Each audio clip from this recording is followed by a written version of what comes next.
Nous ouvrons ce journal avec la catastrophe de Shenzhen dans le sud de la Chine.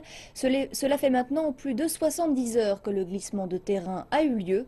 Les secouristes sont engagés dans une course contre la montre afin de retrouver le plus de survivants possible avant l'échéance du délai de 72 heures après une catastrophe naturelle. Après cela, les chances de retrouver des personnes vivantes s'amenuisent.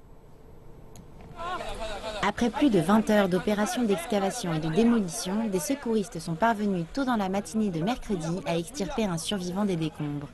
Le rescapé Tian Zeming est à présent dans un état stationnaire à l'hôpital. Ce matin également, le Centre des opérations de sauvetage a donné une conférence de presse pour expliquer ses méthodes. Le site de la catastrophe est divisé en 16 zones de recherche.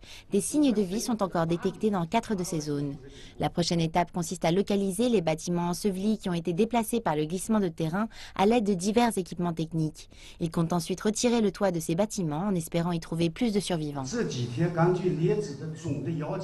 Nous suivons les ordres du Centre de coordination des opérations de sauvetage et notre priorité est clairement de sauver des vies. La chose la plus importante pour les secouristes est de localiser les bâtiments. 14 d'entre eux ont été retrouvés et marqués. Nous poursuivons l'excavation sur d'autres sites.